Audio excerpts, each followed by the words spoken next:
Gente de Deus, tudo bem? Eu sou o pastor Peniel Dourado e estamos aqui mais uma vez falando um pouco sobre o serviço de missões, o que a gente pode fazer, o que a gente não deve fazer para um bom cumprimento do serviço de missões no campo. É claro que a gente dá um foco muito maior aos irmãos que estão trabalhando na área com literatura, aqueles que estão indo, a fazer o trabalho de distribuição da literatura, o apoio às igrejas locais com a literatura, e isso é muito importante, ter o conhecimento de missões, o conhecimento de missões intercultural, e é muito importante, o conhecimento é muito importante para o bom desenvolvimento do trabalho. E hoje nós vamos falar sobre o grande problema de comparar culturas. Quando você vai para um outro ambiente cultural, seja um lugar onde a cultura ela é mais próxima ou ela é mais distante, ou quer dizer, onde a cultura é mais parecida à sua cultura, ou quando essa cultura ela é muito diferente da sua própria cultura, seja lá qual for essa situação, mas o missionário, o evangelista intercultural, ele chega e ele começa a comparar culturas. Teve um vídeo atrás que eu falei sobre isso aí, que essa questão de comparação de culturas, isso aí é parte daquilo que nós chamamos do choque cultural, né? Uma pessoa chegar em uma outra cultura e começar a comparar a cultura do local onde ele está chegando com a sua própria cultura, isso aí já é parte do choque cultural. Então vamos lá que a gente vai aqui no primeiro ponto sobre essa problemática da comparação das duas culturas. O primeiro problema é quando você chega no lugar e você faz a comparação sempre trazendo a sua cultura como base. Você sabia que na Europa, por muito tempo, permaneceu, né? Aquilo que nós chamamos de civilização moderna, ou um povo civilizado, muito tempo na Europa era comparado à cultura europeia com os demais povos. Em outras palavras, quando um povo estava mais ou menos próximo à cultura europeia, isso quer dizer que aquele determinado povo era um povo civilizado.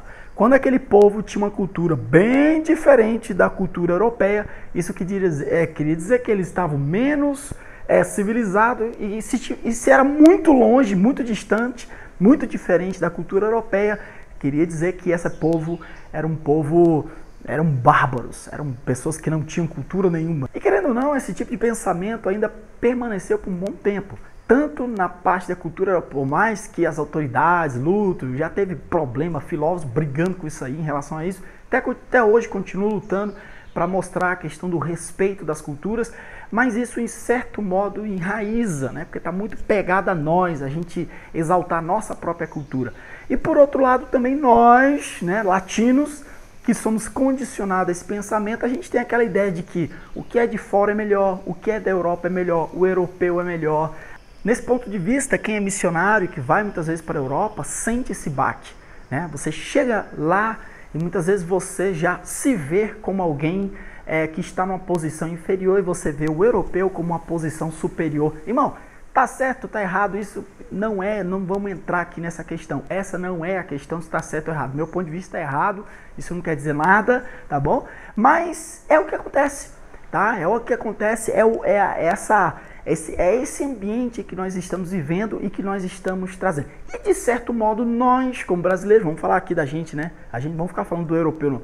Nós como brasileiros, nós também temos esse tipo de pensamento.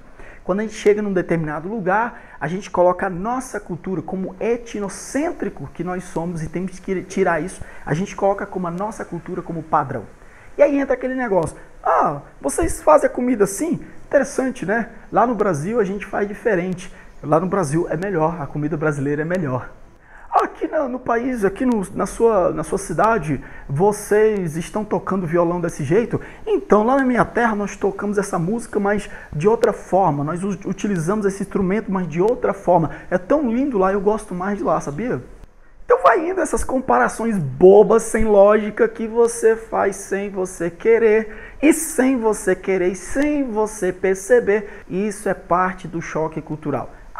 Por outro lado também, você sempre vai encontrar uma pessoa que vai pegar a tua cultura e vai jogar lá embaixo, e você vai se irritar com essas pessoas, e vai viver esse ambiente Então aprenda o negócio, não compare cultura, a sua cultura brasileira, ela não é a base de nada, você tem que chegar na casa dos outros e respeitar a casa alheia. Outro grande problema também nessa questão da comparação cultural é quando o missionário ele chega e ele apresenta o cristianismo como numa base da norma cultural sua. Vamos citar aqui o brasileiro novamente, isso pode entrar dentro do Brasil também, tá? Vamos dar exemplos aqui do pessoal do Sul, com o pessoal do Nordeste, o povo do Nordeste com o pessoal do Norte, o povo lá do Amazonas com o pessoal lá do Rio Grande do Sul, e assim vai por diante, tá? Mas vamos aqui, a gente pode fazer comparações do brasileiro para fora do Brasil, aqui na Bolívia, onde eu estou aqui, né? Então, vamos dizer, o brasileiro ele chega aqui na Bolívia e ele traz uma norma cultural brasileira, algo que é da cultura brasileira, a música, vamos dar um exemplo, e ele apresenta o cristianismo sob uma perspectiva da norma cultural brasileira. Amado, isso aí é profanar o cristianismo. Olha, eu tenho encontrado pastores fazendo o povo local em determinados países, né, Paraguai, aqui na Bolívia também, em outros lugares, fazendo o povo traduzir hinos da harpa cristã. A harpa cristã é o cancioneiro em espanhol, é o que canta na Assembleia de Deus, principalmente. Tem outras denominações que usam a harpa cristã também. Mas chega no país, faz o povo traduzir os hinos da harpa cristã. E sabe qual que é a alegação? É que Deus, ele opera quando a igreja canta os hinos da harpa cristã. Eu já tenho encontrado também pastores, líderes, chegando aqui na Bolívia e traduzindo e trazendo aquele estilo de música brasileira, não sei como é que é o nome do estilo, mas o pessoal chama de estilo Cassiane. Tenho nada contra, tem até os hinos que eu gosto, isso é uma questão de gosto de música, se você gosta de um tipo de música, outro tipo de música, mas certo é que aquele estilo que a Cassiane usa, né, que canta, que é muito conhecido, aquele estilo, o pastor chega aqui e fala, não, o Espírito de Deus se move quando esse tipo de música canta na igreja. E o povo daqui da Bolívia não é acostumado a esse tipo de música. Aí você vê, muitas vezes, o povo local ridicularizando o serviço missionário, né? Como eu já conheci, o pessoal falando, a gente conhece logo quando tem missionário brasileiro naquela igreja, quando começa aquelas músicas que cantam lá no Brasil, tentar colocar aqui. Então, não é do povo. E isso, irmão, acontece dentro do Brasil também. De igreja para igreja, de região para região. Certo é que a gente tem que... Música é cultura. Você não pode dizer, o Espírito Santo de Deus se move apenas quando canta o hino da harpa. Você gosta do hino da harpa? Eu cresci escutando o hino da harpa. Eu tenho parentes que são da igreja batista e usam outros cancioneiros, né? Outros cancioneiros, não sei se é cancioneiro, Jesus. Outros inários, meu Deus do céu, a palavra não sai. Usa outros inários. E amém, isso é normal, você desde pequeno escutando aquelas músicas ali, às vezes de vez em quando aqui na nossa base, a gente não canta hino de inário, a gente já canta hino mais espanhol, corinho, etc, babá. E de vez em quando eu estou cantando o hino da harpa cristã, e o pessoal fala, minha esposa, aqui não é isso, babá, hino da harpa cristã, irmão, eu cresci. Mas isso não quer dizer que o Espírito Santo de Deus vai se mover apenas quando vai tocar o coração da igreja, o coração do povo, quando o hino da harpa ele é cantado. Quer ver outro exemplo do que é você chegar numa determinada região e trazendo roupa? Muitas vezes a roupa não compreender o que é doutrina e não compreender o que é usos e costumes. Muitas vezes você traz um costume de vestimenta de um determinado lugar, você traz para uma outra e impõe aquela ideia dizendo, não, se você é um servo de Deus de verdade, você tem que usar essa roupa, porque lá no meu país as irmãs, as servas de Deus usam esse tipo de roupa. Isso aconteceu no Brasil, quando vieram os missionários suecos, missionários da Europa, que usavam aqueles ternos, aqueles chapéu e tá, aquela coisa toda, e vieram aqui para o Brasil, o povo não usava isso aí. Aí você vê aquelas fotos antigamente, né, antiga, preto e branco, você identificava logo quem era o servo de Deus através de quê? Quem é o servo de Deus? Não, que era outra coisa. A gente identifica o servo de Deus pelos frutos do Espírito, né? Mas você identificava quem ia para a igreja, quem era obreiro, porque andava o paletózinho e gravata, como até hoje, muitas vezes, nas igrejas, né? Se tem um pastor que não usa paletó e gravata, não, esse não é pastor não. Agora por quê? 100 anos atrás, missionários vieram e falaram, não, se você quiser ser um obreiro, você tem que colocar paletó e uma gravatinha para poder. E o camarada sair. Se ia pregar, tinha que ter um paletó e uma gravata, porque o servo de Deus, ele só prega com paletó e gravata. Então, de certo modo, amado, o Senhor, ele até perdoa a ignorância demais.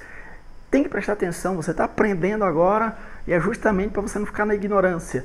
Você levar o cristianismo com base, uma estrutura moral que é trazido lá da sua igreja, lá da sua comunidade, lá do seu país, para o país anfitrião, onde você está chegando, e você apresentar o cristianismo nessa perspectiva, de certo modo é você profanar o cristianismo. As pessoas vão analisar posteriormente, vão analisar que o cristianismo não é nada daquilo que você está trazendo, porque é extra-bíblico, é fora da palavra de Deus. Então, entenda o que é cultura, ou entenda o que é doutrina, e entenda o que é usos e costumes e etc. da sua cultura. Nós já tivemos casos de situações de irmãs de igrejas do Brasil, irmãs que usam saias, e a saia muitas vezes vai um pouco abaixo do joelho, 3, 4 dedos, não sei, abaixo do joelho, tá? Normal, é a saia que a gente chama saia decente, né? Essa é a saia decente da serva de Deus, uma saiazinha lá abaixo do joelho. Aí ela vai para a Índia. Quando chega da Índia, as mulheres não podem mostrar a parte de baixo da perna, para nada, nem um tornozelo, se eu não me engano, nem um tornozelo tem que mostrar. Tem que estar aquele saião que vai até lá embaixo. É imoral uma mulher mostrar qualquer parte da perna, o tornozelo até. É imoral. Então, o padrão moral do Brasil já não é o padrão moral da Índia. Uma mulher usar um saião, mas está mostrando lá a batata da perna, a saia está abaixo do joelho, 3 dedos. Mas você chegou na Índia, é imoral, essa roupa é imoral. Então, você, como serva de Deus, você tem que chegar na Índia e, por questão da moralidade, você deve colocar aquele vestidão que vai até lá embaixo, porque senão você vai ridicularizar o cristianismo. Amém, povo abençoado? Gente de Deus, você que quer ser um missionário, você que quer ir para o campo de missões, você acha que transpor barreira cultural é brincadeira? Você acha que ser missionário é brincadeira? Não, não é brincadeira não, tá? É coisa séria, e se você quiser chegar no campo de missões, volto a dizer, não é só para quem vai sair do Brasil, tá? Isso inclui dentro do Brasil também. Essas dicas que eu dei para você aqui, isso inclui também, porque o missionário, o evangelista intercultural, é aquele que sai do seu ambiente cultural e vai para outro ambiente cultural. E eu acredito que algum desses detalhes, você já deve ter visto aí gente do Sudeste cometendo esses erros no Nordeste. Você já deve ter conhecido alguém aí do Nordeste indo lá para o sul do Brasil e fazendo algumas enfiando a mão pelos pés aí, fazendo uns erros desse aí, né? Isso aí é normal. É para isso que a gente tem que aprender, a gente tem que obter o conhecimento e viver uma vida na presença do Senhor, cumprir o chamado que Deus nos deu com excelência. Amém? Ou ao menos ter esse alvo, né? Chegar à excelência. Amado, vou finalizar por aqui, tá bom? Convido você a se inscrever no nosso canal, dê aquele joinha, deixe seu comentário. E aí, o que você acha desse, né? O que você acha disso aí, do que a gente comentou aqui? Deixe seu comentário aí abençoado, tá bom? E se inscreva, a gente vai estar sempre colocando aqui no nosso canal informações muito abençoadas para você que quer fazer o trabalho de missões. Forte abraço.